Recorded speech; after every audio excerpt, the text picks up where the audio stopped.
안녕하세요 여러분. 지식을 통한 휴식 시뮬레이션 에스프레소의 이정대입니다. 오늘은 고유 진동 해석의 개념에 대해서 살펴보고 시뮬리아 롤이 제공하는 프리퀀시 애널리시스 스텝에 대해서 알아봅니다. 유튜브 영상 중 재미있는 실험이 있습니다. 얇은 철판을 중앙에만 볼트로 고정을 하고 그 위에는 흰 알갱이들을 흩뿌려 넣습니다. 그리고 특별한 장치를 통해 아주 작은 진폭으로 진동을 주는데 주파수를 변경해가며 흰 알갱이들의 움직임을 관찰하는 실험입니다. 보시는 것처럼 주파수를 점점 크게 주니, 즉 단시간당 진동 횟수를 늘리니 특정 주파수에서 알갱이들이 일사불란하게 신기한 형태로 이동합니다. 이러한 실험은 오늘의 주제인 고유 진동수 및 고유 모드와 연관되어 있습니다.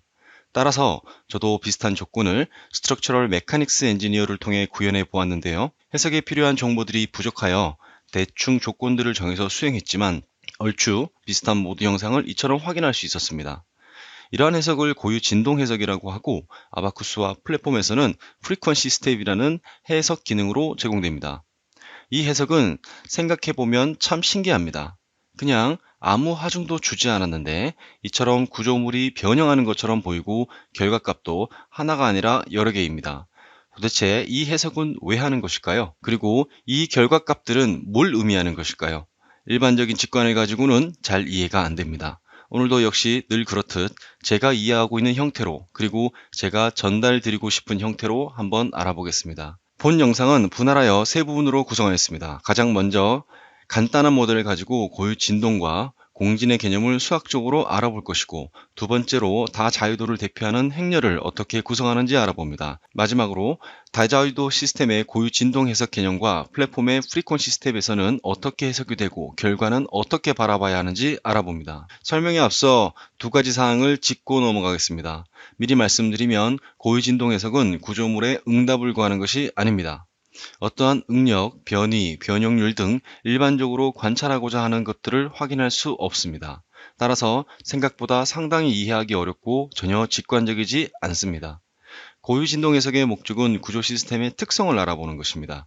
그 특성이라는 것은 진동 특성입니다. 구조물이 어떠한 외부 입력 주파수에 취약한지, 그리고 그때의 전반적인 진동 패턴이 어떠할지, 이러한 특성들을 미리 조사해 보는 것입니다. 이러한 두 가지 사항을 우리 머릿속에 넣어두고 시작해 보겠습니다. 여기 무게추, 질량을 달고 있는 선형 스프링이 있습니다. 방금 전에 제가 밑으로 쭉 당겼다가 놓아버리니 이처럼 시간에 따라 자유롭게 자유진동하고 있습니다. 움직임이 상하 방향으로만 움직이는 1자유도 질량 스프링 시스템입니다. 추가적인 외부의 하중은 없는 상태인데요. 이 진동을 줄여줄 감쇄도 없어서 무한히 진동하고 있습니다. 이 시스템에 작용하고 있는 힘 성분들을 생각해 보겠습니다. 뉴턴의 법칙에 의해 무게추, 즉 질량에 의한 관성력이 작용하고 있고, 이에 대한 저항력이 후계의 법칙에 따라 관성력의 반대 방향으로 작용하고 있습니다. 왼쪽 항을 관성항이라고 하고 우측 항을 강성항이라고 합니다. 우측의 강성항을 왼쪽으로 옮기고 보니 외력과 감쇄가 없는 운동 방정식이 되네요. 그리고 이 식은 왼쪽 그림처럼 진동을 표현하고 있습니다. 수학적으로 왜 이 방정식이 진동할 수밖에 없는지 알아보겠습니다.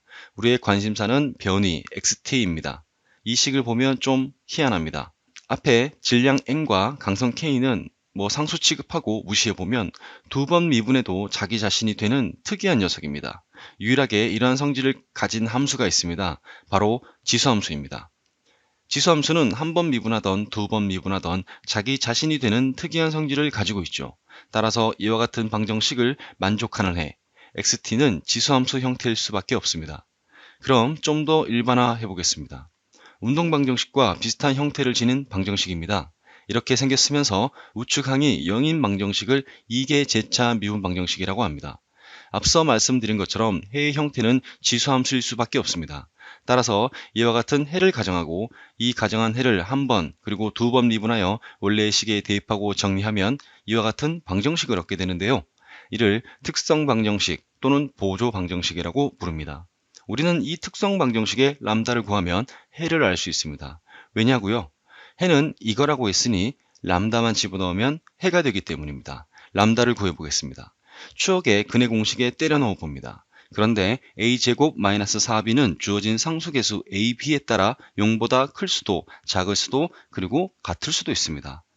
다 필요 없고 우리는 특성 방정식의 해인 람다가 복소수 형태인 허근이 되는 경우만 살펴보겠습니다. 왜냐하면 잠시 후 알아볼 질량 스프링 시스템의 형태와 같은 형태이기 때문입니다. 루트 안의 값이 0보다 작으면 이처럼 특성 방정식의 해는 복소수 형태가 됩니다. 이때 복소수 i 앞의 값들을 오메가로 치환합니다. 이제 특성 방정식의 해를 구했으니 우리가 가정했던 해의 형태에 대입하여 정리해야 하는데, 우측항이 0으로 세팅되어 있는 제차 방정식은 각 해를 스케일링, 즉 상수배하여 더해도 해가 되는 중첩의 원리를 만족합니다. 따라서 이 방정식의 해는 이렇게 표현할 수 있죠. 이러한 해의 형태를 주어진 방정식의 일반 해라고 합니다. 그런데 뭔가 식이 좀 지저분해 보이죠? 오일러스 아이덴티티, 우리말로 오일러 항등식을 고려하면 이 지저분한 식을 좀 더 깔끔하게 이처럼 지수함수 코사인, 사인으로 구성된 해로 표현할 수 있습니다. 이렇게 생긴 제차 미분 방정식의 해 형태를 마음속에 잠시 담아두고 질량 스프링 시스템으로 다시 돌아가 보겠습니다. 이 운동 방정식 역시 특성 방정식의 형태로 바꿔서 람다를 구해보면 복소수 형태이고 앞에는 루트 n분의 k가 붙어 있습니다. 1자유도 시스템의 고유 진동수, 내추럴 프리퀀시라고 불리는 것입니다. 이 녀석을 오메가 제로로 치환하고 람다를 통해 앞서 구한 제차 방정식의 해의 형태로 표현하면 이렇게 표현됩니다. 여기서 한 번 더 합차 공식을 통해 다르게 표현하면 질량 스프링 시스템의 해, 즉 끝단의 질량 상하 움직임은 시간에 따라 이렇게 구해집니다. 스프링의 움직임은 코사인 함수 형태로 나타나네요. 코사인 함수는 무엇입니까? 물리적으로 보면 진동을 표현하는 것이지요. 따라서 자유진동하는 질량 스프링 시스템의 해는 진동, 바이브레이션입니다. 코사인 앞에 붙어 있는 값들은 진폭이고 오메가 제로는 고유 진동수이며 델타는 위상을 의미하죠. 각 항들을 시각화해 볼까요? 진폭의 변화에 따라 응답의 크기는 이처럼 커지고, 오메가 제로의 값이 커질수록 단위 시간당 진동수는 커지며 위상이 주어지면 응답의 지연이 발생하죠. 지금 우리는 외력이 없고 댐핑을 무시한 운동 방정식, 즉 자유진동하는 1자유도 시스템의 해에 대해 이야기하고 있습니다. 만일 외력이 있다면 어떻게 될까요? F0 코사인 오메가 t라는 시간에 따라 변화하는 조화 하중을 외력으로서 고려해 보겠습니다. 오메가는 외력의 하중 주파수입니다. 계산 과정은 모두 생략하고 해의 형태만 보겠습니다. 조화 하중이 포함된 제차 방정식의 해는 이처럼 추가적인 해를 중첩한 형태입니다. 둘 다 코사인 형태로서 조화 운동이 중첩되어 있다고 볼 수 있는데, 이때 외력의 하중 주파수가 시스템의 고유 진동수인 오메가 제로로 가까이 갈수록 시스템의 응답은 이론적으로 무한대가 됩니다. 진폭이 크던 작던, 질량이 크던 작던 간에 응답은 무한대로 커져 버립니다. 이러한 현상을 바로 공진, 레조넌스라고 하죠. 지금까지 우리는 일정한 질량과 강성을 지닌 1자유도 질량 스프링 시스템의 응답과 고유 진동수, 그리고 공진에 대하여 수학적으로 살펴보았습니다. 생각해보면 고유 진동수라는 것은 하중의 영향과는 상관없는 질량 스프링 시스템의 고유한 특성입니다. 따라서 이름이 고유 진동수라고 붙여졌나 봅니다.